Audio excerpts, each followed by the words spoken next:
Hello ladies and gentlemen, and welcome to another Power Rankings video. Week 9 for the Paladins minor league has come to a close, and as of right now, there looks to be clear favorites for the playoff contention spots. Remember, only the top team from each division, being NA for North America and EU for Europe, will go to the placement bracket to prepare for HRX and have a chance at that World Championship title.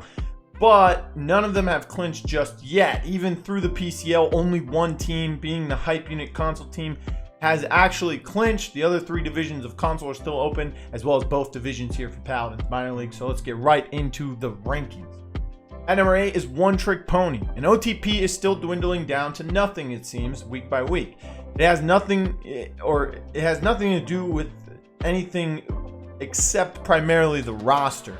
And in my opinion, that's just how it is. And the current players probably feel the same way every week. Again, I said in the last video that this team running double frontline just doesn't work, and triple DPS suits the team much better. Andy Doodle doesn't seem like a main tank to me, nor does it look like he is enjoying playing that role. He certainly isn't doing so well on it from an outside view.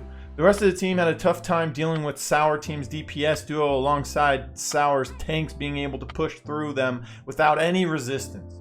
What really surprised me was the fact that, again, this team isn't playing well with double tanks, and they are starting to realize this almost, and still not drafting the triple DPS as often as they should.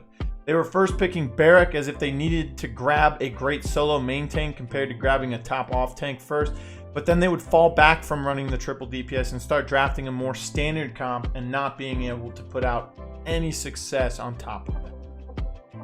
Moving into number 7.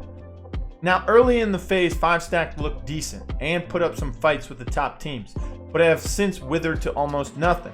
This is what week 9 looked like for the squad, as well as early on in the match they had decent looking objective fights against Sanguine, but as time went on and the games continued, that also started to wither to nothing, and it allowed for Sanguine to slowly take over.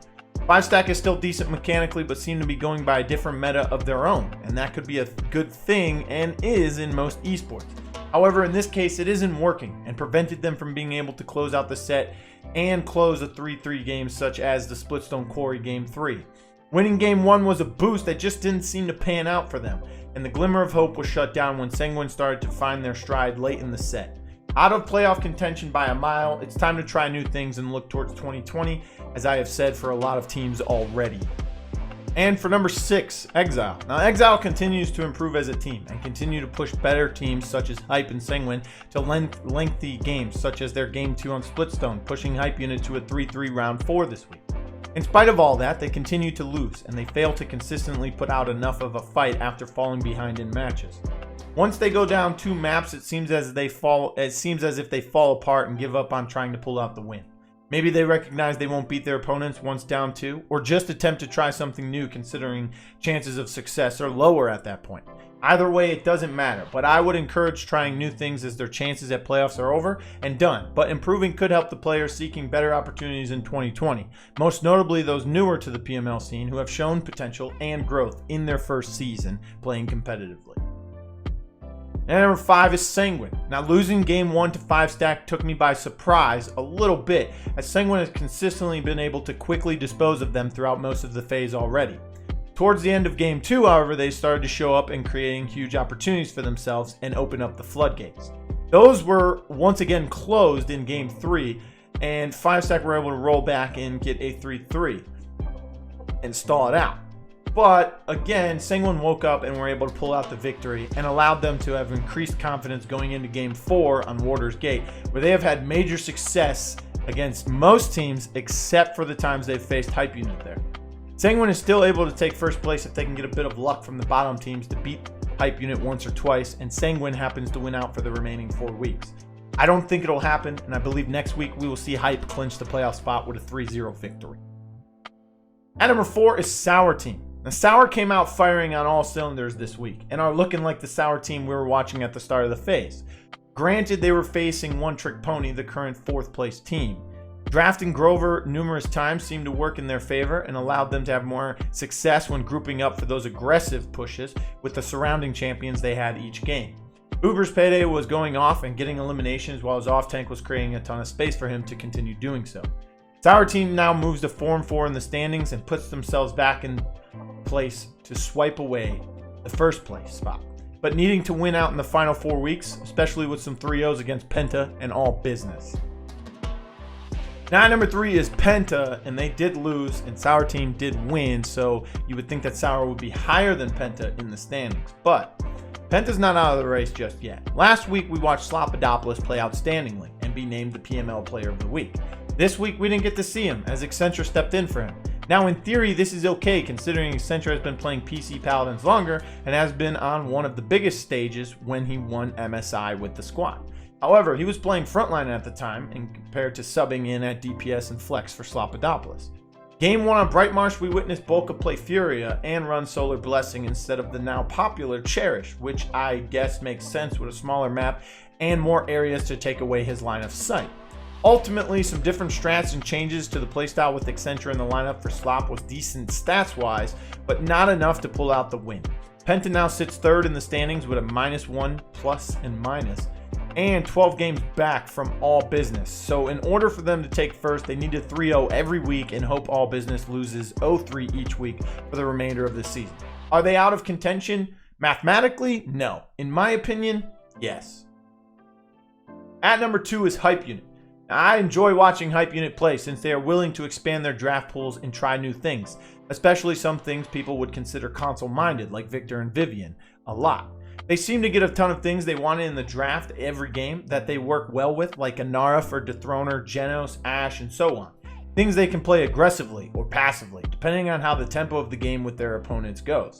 When you start a match with the Game 1 Ice Mines, you should know right away things will get interesting, and for those who disagree, then you are not cultured, my friends.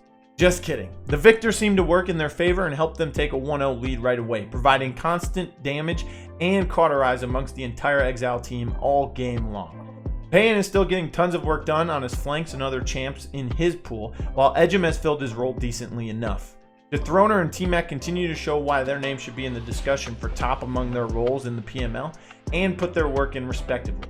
Hype continues to push further ahead in the standings, and with the season winding to a close, I don't see anyone coming close to upsetting them, even if technically it is still possible. And at number 1 is All Business. Bugsy just continues to dominate on all of his flexibility champions, and show why he is still a top player in Paladins, even among the PPL players. Phase 1, again, didn't see much Bugsy, and for IRL things, but now that those are out of the way, we are watching him carry his team through Phase 2, and they are still in contention for a playoff spot. Triple tank on Bazaar in Game 2 for All Business seemed to work in their favor, but not without a fight from Penta, like 218 plus thousand damage from Accenture on the Strix. A ton of healing though, over 320k from Xenos, really helped them push for the victory. Beating Penta is a big victory for them in the standings and helps them pull even further away down the stretch in the season, but with Penta and Sour Team still not too far behind, now is not the time to let off the gas pedal. All Business, still numbers-wise, hasn't clinched, but I believe they have this in the pocket as they would need to lose 0-3 each week for Penta to come back into contention, and if they lose at least 3 of the final 4 matches 0-3, then Sour Team could come back into contention as well. So All Business needs to keep it all business for the time being. Well, that's it for this week 9 power rankings for your Paladins minor league teams. Let me know in the comments what you guys think, and don't forget to like, share, and subscribe to this video and to our channel here at Console Pro News. And with only 4 weeks left, let me know who you're cheering for to make it into the placement rounds for either console or Paladins minor league, and who you think is the favorite to win the world championship from the PPL, or if you think a PML or console team could win that. My name's Blue, and you can follow me on Twitter at RealBlueTV with no E in blue, and don't forget to follow us on Twitter at Console Pro News. And remember to keep grinding, everyone. See you later.